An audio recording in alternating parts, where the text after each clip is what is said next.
예, 시청자 여러분 안녕하십니까. 오늘부터는 위정편에 대해서 말씀드리겠습니다. 위정편, 그 논어의 두 번째 편이 되겠습니다. 논어의 두 번째 편인 위정편에 대해서 말씀드리도록 하겠습니다. 위정편 1장은 이렇게 그 이야기가 전개됩니다. 공자의 말씀입니다. 공자의 말. 공자는 이렇게 말했습니다. 덕으로 다스리는 것을 비유하자면 북극성이 제자리에 머물러 있어도 수많은 별들이 그에게 향하는 것과 같다. 이런 내용입니다. 그 짧은 내용인데 이 글의 제목을 저는 덕으로 다스리는 지도자, 지도자는 북극성이어야 한다라고 하는 그런 제목을 붙여봤습니다. 그래서 이 덕으로 다스리는 지도자, 지도자는 더 북극성이어야 된다, 북극성이어야 한다 라고 하는 그 제목을 가지고 말씀드리겠습니다. 이 장은 덕치에 관한 내용입니다. 덕을 가지고 다스려야 된다라고 하는 그런 내용입니다. 공자가 말하는 덕은 단순한 도덕적인 선이 아니라 타인을 감화시키고 자연스럽게 따르게 만드는 힘을 의미하는 것입니다. 공자가 말하는 덕이라고 하는 건 단순히 도덕적으로 선하다 이걸 떠나서 이것보다는 더 많은 의미를 가지고 있습니다. 타인을 감화시키고 자연스럽게 따르도록 하는 그러한 힘을 갖다가 우리는 덕이다 이렇게 얘기를 하는 것입니다. 덕이 있는 사람들은 주변 사람들이 많이 따르게 되는 것입니다. 그렇기 때문에 여기서 공자가 말하는 덕이라고 하는 것은 이렇게 다른 사람들이 잘 따르도록 이렇게 하는 힘, 이것을 갖다가 덕이다 이렇게 얘기할 수가 있습니다. 그렇기 때문에 지도자의 품격과 인격, 자질까지 포함하는 폭넓은 개념이라고 할 수 있겠습니다. 그럼 덕의 핵심 요소는 무엇인가? 우리가 잘 아는 인의, 예지신 이렇게 5가지를 들 수가 있습니다. 인은 사랑과 배려, 즉 타인을 존중하고 배려하는 마음, 이게 바로 인인 것입니다. 그 다음에 의는 옳고 그름을 따지우려는 하나의 정의로움, 다시 말하면 개인의 이익보다 정의를 우선하는, 개인의 이익보다는 다수의 정의를 우선하는 그런 태도, 이게 바로 그 의다라고 볼 수가 있습니다. 예라고 하는 것은 예의의 존중, 예의와 존중, 다시 말하면 사람들과의 관계에서 조화와 질서를 유지하는 태도, 이게 바로 예라고 볼 수가 있습니다. 그 다음에 지는 지혜와 통찰, 다시 얘기하면 상황을 올바르게 판단하고 사람을 이해하는 능력, 이게 바로 지가 되는 것입니다. 끝으로 신이라고 하는 건 믿음입니다. 믿음, 신뢰와 성실함, 다시 말하면 언행일치로 다른 사람한테 믿음을 주는 태도, 이것을 갖다가 우리가 신이다 이렇게 얘기하는 것입니다. 우리가 여기서 덕이라고 할 때는 인의, 예지, 신, 이것을 포괄하는 개념이다 라고 볼 수가 있습니다.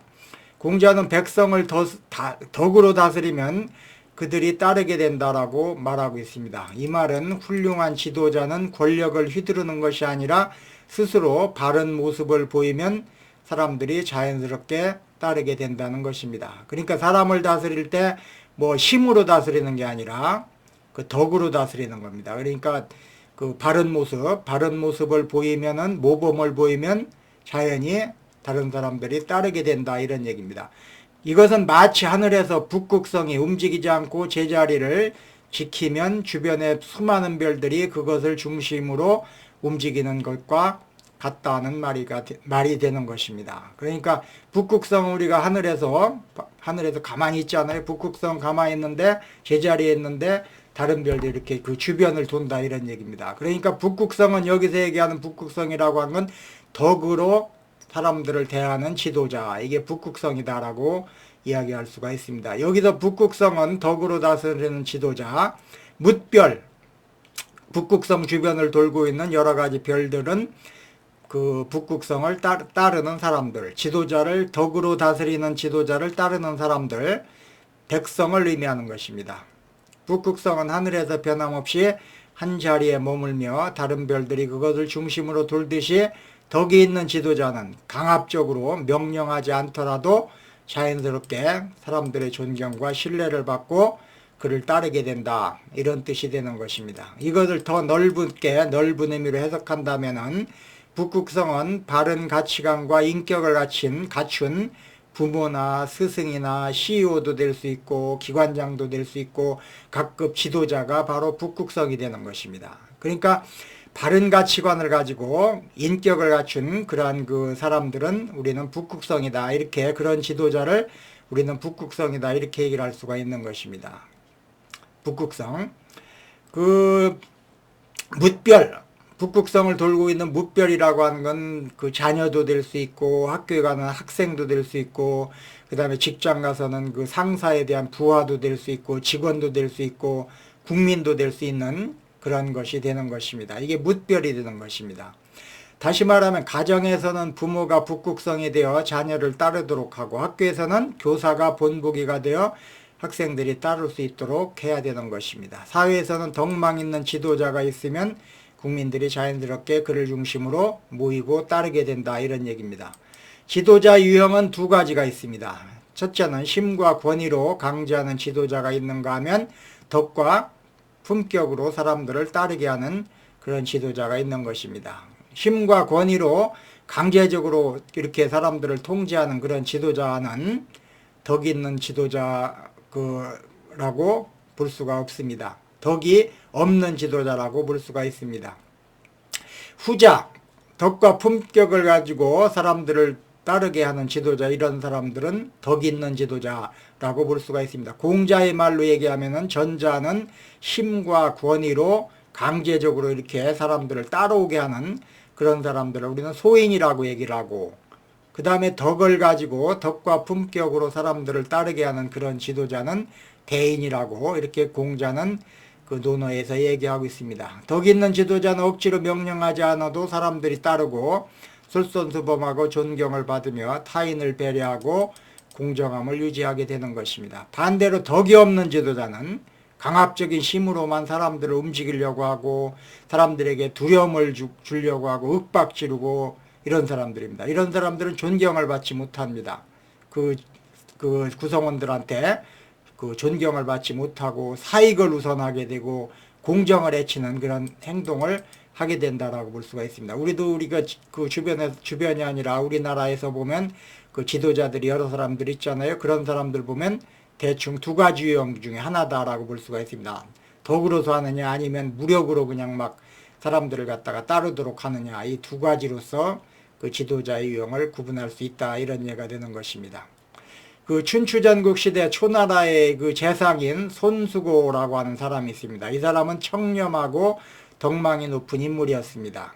이 손수고는 법으로 사람들을 다스리는 대신 스스로 절제하고 바른 삶을 살며 백성들에게 모범을 보였습니다. 그가 죽자 초나라 사람들은 자발적으로 그의 묘소를 찾아가 애도했고 그를 기억했습니다. 법과 힘이 아니라 덕이 남긴 영향력이었던 것입니다. 링컨 대통령 역시 덕 있는 지도자로 평가받습니다. 링컨은 정직성과 도덕성을 바탕으로 정치활동을 했습니다.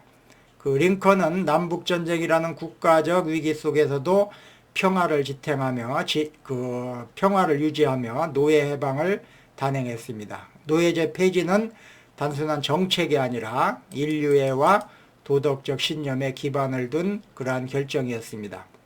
링컨은 노예제의 부당함을 꾸준히 주장해 왔으며 이를 실행하기 위해 정치적 위험을 감수했습니다. 전쟁이 끝난 후에도 남북 화합을 위해 노력했습니다. 패배한 남부에 대한 보복보다는 재건과 통합을 우선시하며 국민들에게 관용과 용서를 강조했습니다. 분열된 국가를 다시 하나로 묶고자 했고 그 과정에서 포용과 배려의 지도력을 보여줬던 것입니다. 그 다음에 정직이라든가 청렴, 인류의 포용력 이런 것들을 바탕으로 해서 그 국민을 갖다가 이렇게 따르도록 한 링컨의 지도력은 덕 있는 지도자의 그 표상이라고 할 수가 있겠습니다. 반면 힘과 권위로 다스린 덕 없는 지도자들은 진시황, 히틀러 이런 사람들을 들 수가 있습니다. 진시황은 그 중국 최초의 황제로 강력한 군사력과 법과 사상을 바탕으로 해서 전국을 통일했습니다. 그러나 이러한 그의 치적에도 불구하고 그가 행했던 통치는 폭압적이었습니다. 법치를 강화하고 엄격한 통제를 갖다가 가했고 반대 세력을 가혹하게 탄압했던 것입니다. 우리가 잘 아는 분석행위, 책 같은 걸 다 불살라버렸고 사상을 통제했고 만리장성 건설과 거대한 능묘라고 하는 것은 왕이나 황제, 귀족 등 권력자들의 그 무덤을 얘기하는 겁니다. 이런 공사로 수많은 백성들을 혹사시켰습니다. 그 다음에 히틀러는 독일 나치 정권의 지도자로 군사력과 독재적 권위로 세계를 공포 속에 몰아넣었습니다. 그 히틀러는 제2차 세계대전을 일으켜 수많은 인명을 희생시켰고 그 유대인을 학살했죠. 유대인들을 갖다가 학살했고 유대인을 포함한 여러 민족과 정치적 반대자들을 그 강제 수용소에 이렇게 쳐놓고서 그들을 학살했던 것입니다. 그의 독재는 독일을 단시간에 강한 국가로 만들었지만은 전쟁의 패배와 함께 독일을 폐허로 만들었고 결국 그는 스스로 목숨을 끊음으로써 자기의 생을 마감했습니다. 부모는 덕으로 자녀를 가르쳐야 합니다. 부모는 자녀를 가르칠 때 잔소리하거나 뭐 강압적으로 막 윽박질러 산다거나 강제로 막 이거 해 해가지고 하도록 한다든가 이렇게 하는 것보다는 행동으로 모범을 보여야 하는 것입니다.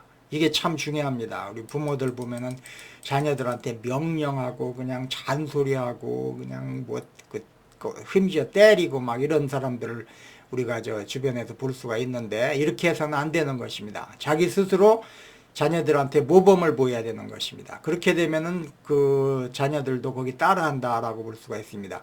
그 전에 제가 말씀드렸지만은 그 자녀들은 부모의 말로 배우는 것이 아니라 부모의 행동으로 배우는 것입니다. 그렇기 때문에 부모가 모범적인 행동을 보여야만 자녀가 그 부모를 따라가게 되는 것입니다. 말로 그냥 너 이렇게 해라, 너 공부해, 이거 해, 심부름해 이렇게 하는 것보다 본인이 그 책 한 줄을 더 읽는다든가 그 솔선수범한다든가 이렇게 하면은 자녀들이 따르게 된다 이런 얘기죠. 자녀는 부모의 말이 아니라 행동을 보고 배우는 것이다. 이게 중요한 것입니다. 이걸 꼭 기억해 주기 바랍니다. 말만 하지 마세요. 그러니까 부모는 말이 아니라 자녀는 부모의 말이 아니라 행동을 보고 배운다라고 하는 것을 꼭 유념해 주시기 바랍니다. 한 아이가 있었습니다. 그는 아버지가 거짓말하지 말라고 가르쳤지만 어느 날 아버지가 전화를 받기 싫어하며 아이에게 말했습니다. 야, 아빠 없다고 해라. 이렇게 말을 했습니다. 그렇게 말을 하는 모습을 아이가 봤습니다. 이 아이는 거짓말하는 아이로 자랐습니다. 또 있습니다. 이건 우리 자녀와 같이 길을 건널 때 횡단보도를 건너잖아요. 그럼 어떻게 해요? 빨간불인데도 정지 신호인데도 불구하고 야 빨리 건너자 하면서 손을 붙잡고 막 뛰고 하는 광경을 볼 수가 있습니다. 그런 부모들을 볼 수가 있습니다. 자녀 손을 잡고 야 빨리 건너자 빨리 이렇게 가면서 그 법을 위반하는 그런 부모들이 많은 것입니다. 그럼 어떻게 했어요? 아이는 부모의 행동을 보고 그대로 배우게 되는 것입니다. 이런 규칙을 어겨도 되는구나 이렇게 생각하는 것입니다. 그러니까 절대로 아이 손 잡고 뛰지 마세요. 그 신호등이 빨간 신호등이 있을 때 절대로 뛰지 말기 바랍니다. 아무리 차가 없다 하더라도 뛰어서는 절대 안 됩니다. 아이들이 보고 배우는 것입니다. 그 반면에 어떤 어머니는 바쁜 와중에도 책 읽는 습관이 있었습니다. 그 어머니는 아이에게 책을 읽어라 이렇게 강요하지 않았습니다. 하지만 그 자녀들은 자연스럽게 어머니를 따라서 독서를 즐기게 되었고 결국 학자가 되었다. 이런 사례도 있습니다. 부모가 올바른 행동을 하면 자녀는 자연스럽게 그 영향을 받는 것입니다. 부모가 욕을 하지 않으면 자녀도 욕을 하지 않습니다. 부모가 감사하는 태도를 가지면 자녀도 감사할 줄 알게 됩니다. 부모가 성실하면 자녀도 성실한 사람이 되는 것입니다. 반대로 부모가 욕하면 자녀도 따라서 욕하는 것입니다. 욕쟁이가 되는 것입니다. 나쁜 아이가 되는 것입니다. 나중에 커도. 부모가 감사하는 태도를 모르면 자녀 역시 다른 사람한테 감사할 줄을 전혀 모르는 것입니다. 부모가 성실하지 못하면 자녀도 불성실하게 되는 것입니다. 그러니까 자녀는 부모를 따라하게 되는 것입니다. 부모의 행동을 따라하는 것이 자녀라고 하는 그런 걸 생각할 때 오늘부터라도 그 부모로서 모범적인 행동을 반드시 해야 된다. 이렇게 봅니다. 결론을 말씀드리겠습니다. 지도자는 북극성이 돼야 된다. 아까 말씀드린 북극성이 돼야 된다. 자리를 지키면서 올바른 방향을 제시하면 사람들은 자연스럽게 따르게 되는 것입니다. 그것이 진정한 지도자이고 또 가정에서 부모가 해야 할 일입니다. 그 한 가지 물어보겠습니다. 여러분들은 자녀의 북극성입니까? 이 점에 대해서 여러분들이 답해야 될 차례입니다.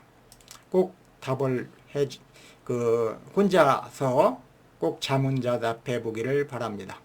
예, 오늘은 위정편 첫 장이 되겠습니다. 위정편 첫 장, 덕으로 다스리는 지도자. 지도자는 북극성이어야 한다. 라고 하는 그런 제목으로 말씀드렸습니다. 오늘도 시청해 주신 여러분께 감사드립니다.